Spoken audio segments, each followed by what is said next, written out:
tungkol sa paghihiwalay ng mag-asawa. Mateo 19:1 hanggang 30. Pagkatapos niyang ipangaral ang mga bagay na ito, umalis si Jesus sa Galilea at nagtungo sa lupain ng Judea, sa kabila ng ilog Jordan. Sinundan siya ng napakaraming tao at dooy pinagaling niya ang mga may sakit. May ilang mga Pariseyong lumapit sa kanya na naghahanap ng maipararatang sa kanya. Tanong nila, naayon ba sa kautusan na hiwalayan ng lalaki ang kanyang asawa sa kahit anong dahilan? Sumagot si Jesus, hindi ba ninyo nabasa na ang pasimulay nilalang ng Diyos ang tao na lalaki at babae? At siya rin ang nagsabi, dahil dito'y iiwan ng lalaki ang kanyang ama't ina at magsasama sila ng kanyang asawa at sila'y magiging isa. Hindi na sila dalawa kundi iisa, kaya't ang pinagsama ng Diyos ay huwag paghiwalayin ng tao. Tinanong siya ng mga Pariseo, kung gayon, bakit iniutos ni Moises na bigyan ng lalaki ang kanyang asawa ng isang kasulatan ng paghihiwalay bago niya ito palayasin? Sumagot si Jesus, ipinahihintulot ni Moises na hiwalayan ninyo ang inyong asawa dahil sa katigasan ng inyong ulo. Subalit hindi ganoon sa pasimula. Ito ang sinasabi ko sa inyo, sino mang lalaki na humiwalay sa kanyang asawa, paliban kung ang asawa niya ay nakikiapid, itinatulak niya ang kanyang asawa na mga lunya. At siya'y mag-asawa ng iba ay nagkakasala ng pangangalunya. At ang mag-asawa sa babaeng hiniwalayan ay magkakasala din ng pangangalunya. Sinabi naman ng mga alagad, kung ganyan po ang kalagayan ng lalaki sa kanyang asawa, mabuti pang wag nang mag-asawa. Sumagot si Jesus, hindi lahat ay kayang tumanggap ng aral na ito, kundi sila lamang na pinagkalooban ng Diyos.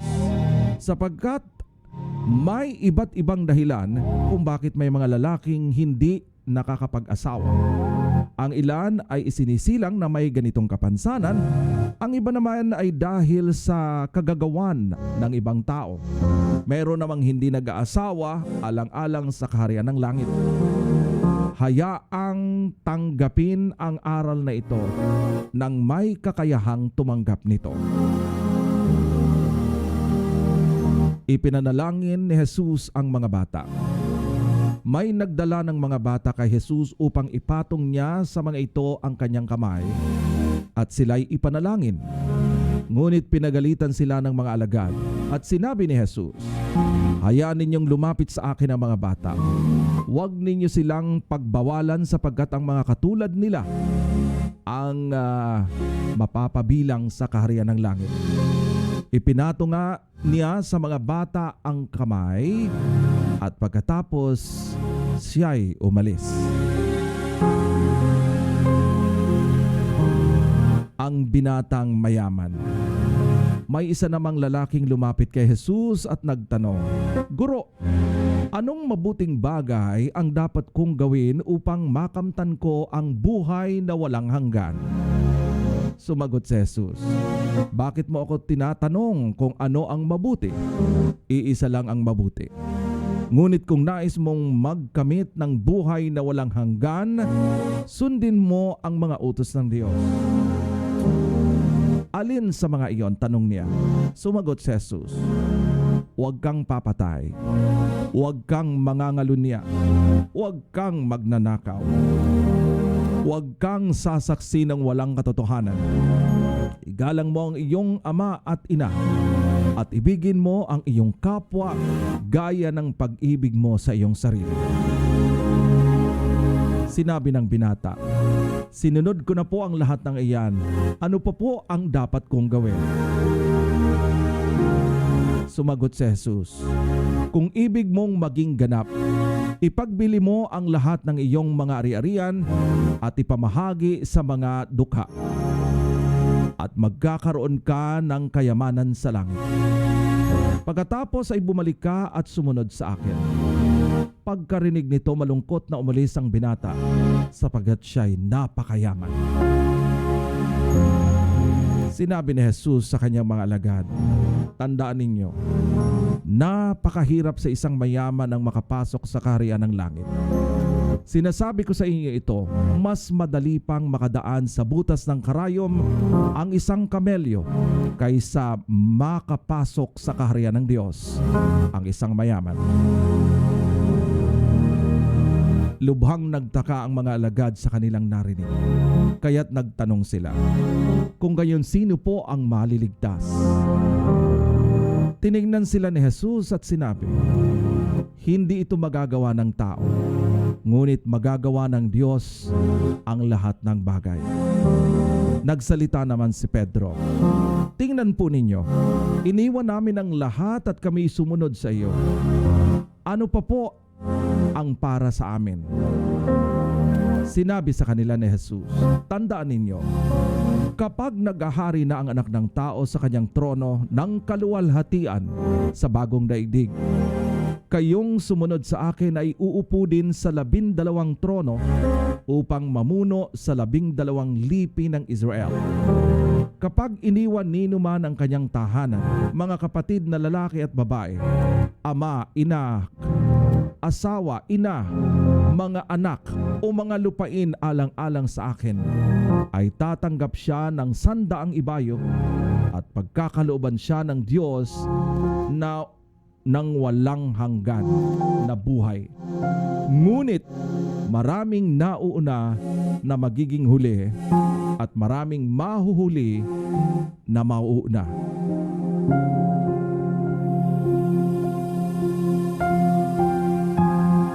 The teaching about divorce.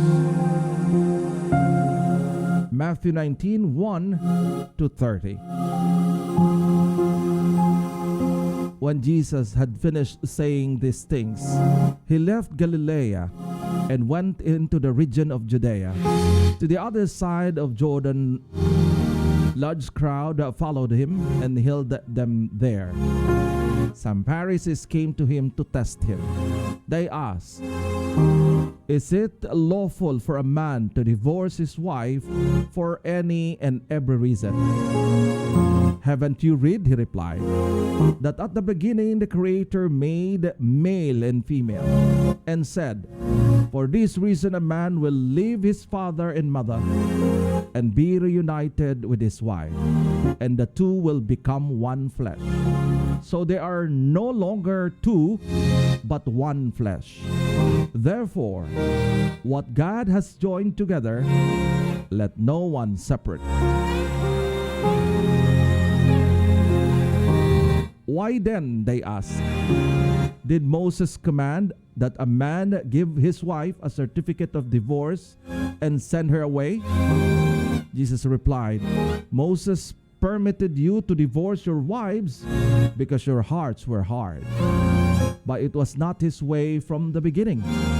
I tell you that anyone who divorces his wife, except for sexual immorality, and marries another woman commits adultery.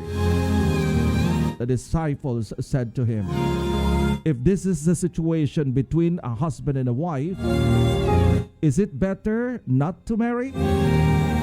Jesus replied, not everyone can accept this word, but only those who it has been given.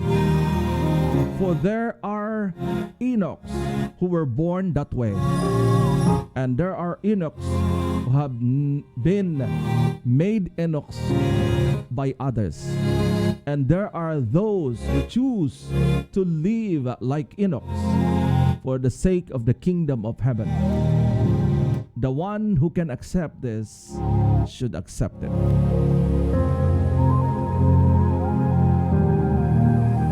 The little children and Jesus.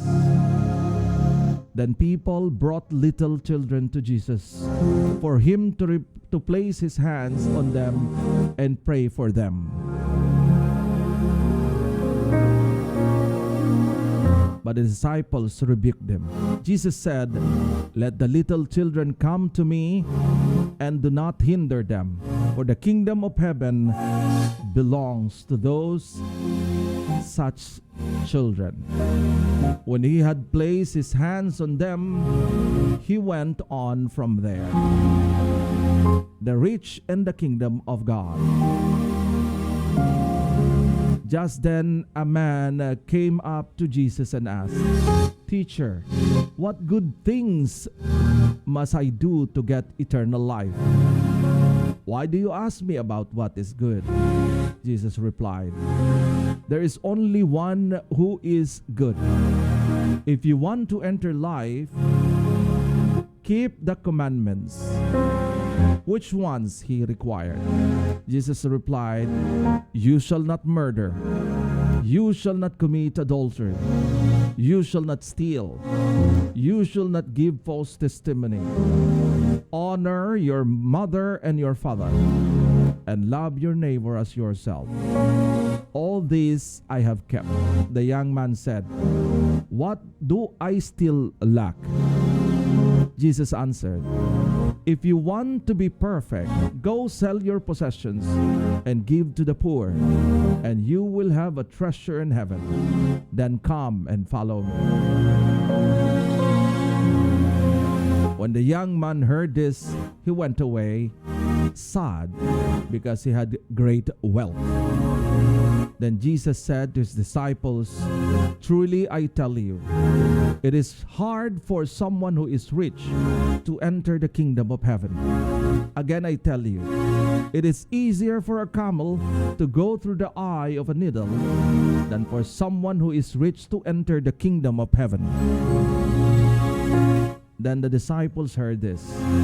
They were greatly astonished and asked, "Who then can be saved?"